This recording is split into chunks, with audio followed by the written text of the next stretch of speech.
The people of Queensland know we've got a plan that we are now implementing, and we're rolling it out to support regions as well.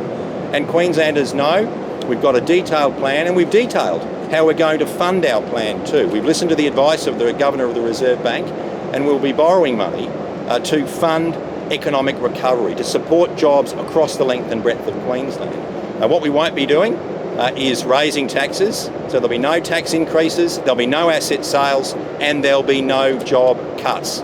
And I think it's not ironic today that Deb Frecklington's at a recycling plant in a couple of hours' time, because all we've seen from her so far is recycled policies from the Newman government.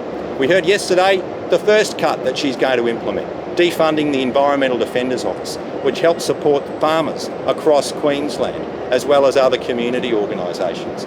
So we need to hear from Deb Frecklington what she'll cut. This community in Townsville knows firsthand what happened under Deb Frecklington and Campbell Newman. 400 health workers lost their jobs, 150 nurses and midwives, jobs slashed and workers sacked when they closed the work cover office here in Townsville. Jobs sacked from the Port of Townsville, workers sacked, jobs lost when they retrenched staff from the Port of Townsville.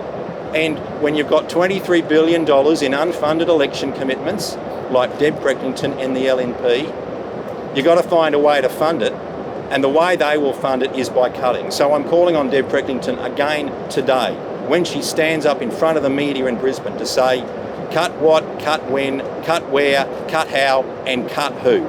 Tell us the workers you will cut to fund $23 billion in election commitments. It's also becoming clear as we approach the election period that Deb Frecklington and Clive Palmer are starting to work together. And if there's one person that knows about cuts, it's Clive Palmer. There are hundreds of families in this community of Townsville who know firsthand what it is to have your job cut and to be sacked, because that's what Clive Palmer did to them.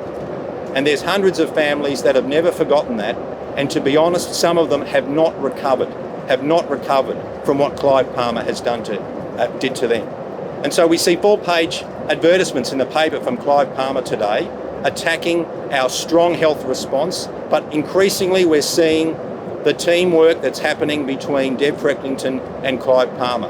If Deb Frecklington and Clive Palmer had had their way, the borders in Queensland would have been opened on the 1st of July.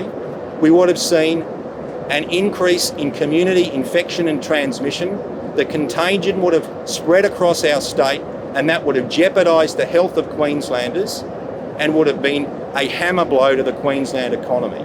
So today I'm calling on Deb Frecklington to rule out any deals with Clive Palmer, to stop the bullying, and to start backing the health advice and start backing the Queensland economic recovery so we can get Queenslanders back to work.